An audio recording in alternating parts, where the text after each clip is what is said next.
Samuel Tilden was 20 years old his first year of college at Yale University in New Haven, Connecticut 1834 through 1835.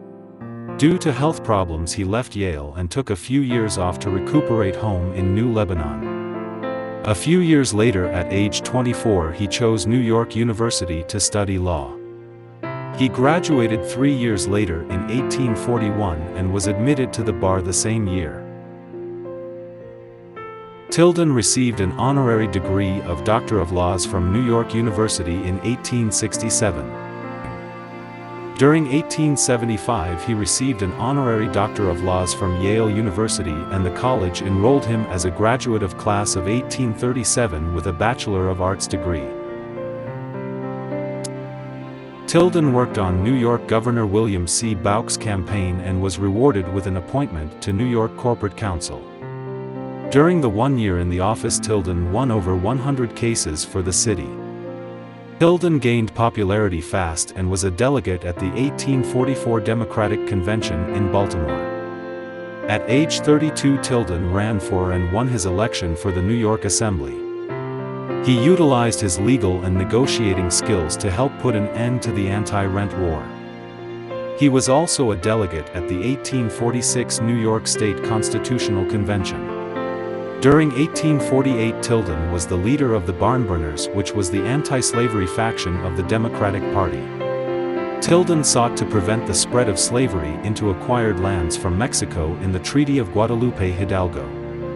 He helped organize the Free Soil Convention, which nominated Van Buren for president who lost the nomination to Zachary Taylor. Tilden lost his bid for state attorney general and in 1859, after losing an election to serve as New York City's Corporation Counsel, Tilden, now age 45, declared he was out of politics. Throughout the 1850s and 1860s, Tilden largely focused on his legal career. His practice proved both popular and lucrative, although he took many cases pro bono. He was a shrewd businessman as well as a skilled lawyer. Tilden excelled particularly in the field of corporate law and railroads. Correspondence between Tilden and Cornelius Vanderbilt are archived. In 1856 the anti-slavery wings of the Whig and Democratic parties united to form what they called the Republican Party, the cementing principle of which was the subordination of all other political questions or differences to the single purpose of resisting the extension of slavery in the free territories of the Northwest.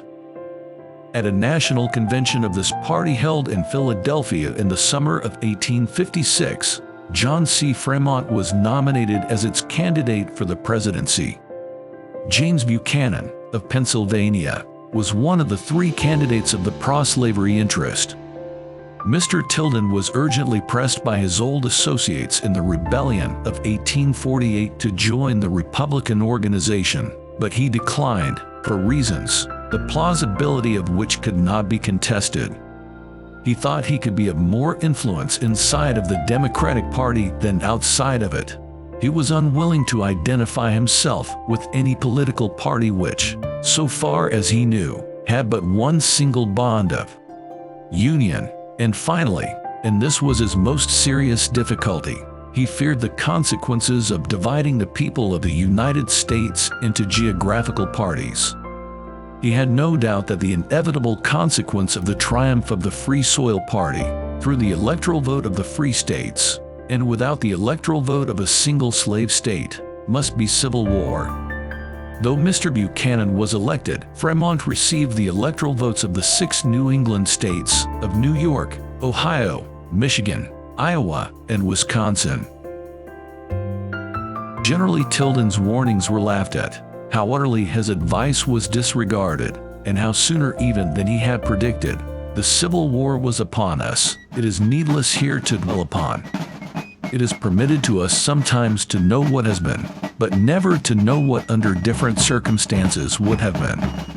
That is God's secret. As one of those, however, who made light of Tilden's prophetic alarms, I do not hesitate to say that I have often since envied him the satisfaction he was entitled to derive from the honorable and patriotic efforts he then made to avert the war by which more than 1 million of our young men were consigned to untimely graves, many thousand millions of property destroyed, and the perpetuity of our republican institutions imperiled. Earnestly as Mr. Tilden labored to avert the war and to thwart the measures which seemed to him calculated to precipitate it, anxious as he had been to contribute no fresh ingredient of hatred to the seething cauldron, when, without any responsibility on his part, the war came, he never for a moment hesitated as to the course he was to pursue. He felt it to be the duty of every citizen to sustain the government in its resistance to territorial dismemberment. Only a few days before the election of Mr. Lincoln, and when his partisans were confident of success, Mr. Tilden came into the editorial rooms of the Evening Post, looking very haggard and preoccupied. Hiram Barney, William II, Osborne, and John C. Gray, all Republicans and intimate friends, who chanced to be there at the same time, began to chaff him about the political situation. He listened for a time without relaxing in the slightest degree the sternness of his expression, or uttering a word. Presently, as if subtly filled with the spirit of prophecy, and in a tone of intense emotion, Samuel exclaims, "I would not have the responsibility of William Cullen Bryant and John Bigelow for all the wealth in the sub-treasury. If you have your way, civil war will divide this country, and you will see blood running like water in the streets of the city." Having uttered these words, he rose and left the office. 10 or 15 minutes later, Andrew Green, who had a desk in Mr. Tilden's law office, called and asked me if Mr. Tilden was not there. I said he had just left, and then, lowering my voice to Mr. Green, I said, "You had better look Tilden up at once and get him home. He is very much excited." Much as it would have grieved me, it would not have surprised me had I heard any time within 10 days or 10 hours that he was a raving lunatic. Mr. Tilden, although he opposed Lincoln as president, assisted him during the Civil War and worked with Lincoln's Secretary of War. Tilden organized train routes to bring needed supplies to the Union armies. In 1863, Mr. Tilden purchased 15 Gramercy Park and the adjacent brownstone to create his mansion and utilized Gramercy Park across the street to set up camps for Union Army recruits. It was a heroic move on his part due to the New York draft riots which occurred in July 1863, when the anger of working-class New Yorkers over federal draft law during the Civil War sparked 5 days of some of the bloodiest and most destructive rioting in U.S. history. Tilden continued to grow more popular as a reformer after he successfully took down the corrupt Erie Canal ring. A couple years after the Civil War ended, Mr. Tilden turned his focus back to politics. In 1867 he was elected again as a delegate to the New York Constitutional Convention.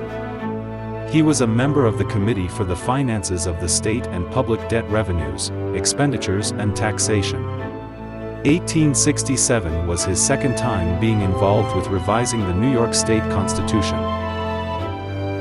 Mr. Tilden was a member of the Select Committee on Suppressing Official Corruption by means of constitutional provisions.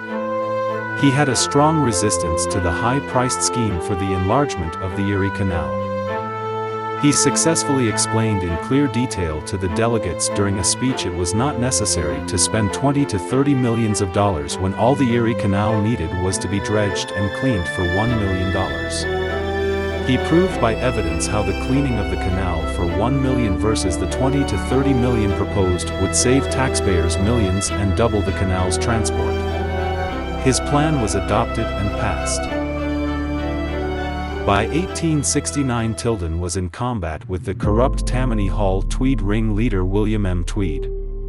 Tammany Hall was the main local political machine of the New York Democrats. 1 month after the passage of the Tweed Charter, the corrupt Tammany ring created a board of special audits and collected over $6 million in tax dollars. Of the 6 million, only 10% of taxes collected went to the city. Boss Tweed took 24% for himself and sent the remaining millions to pay off corrupt legislators.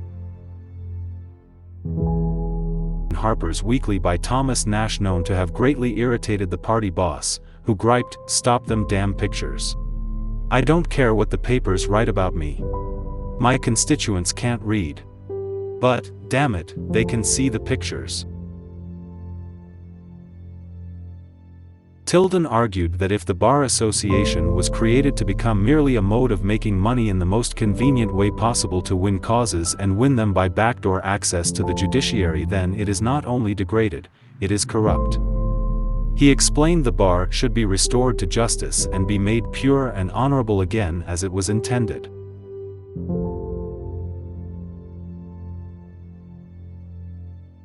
Immigrants were quickly naturalized by Tammany judges on one occasion, under the eyes of horrified Republican observers in 1867, at a rate of 3 per minute.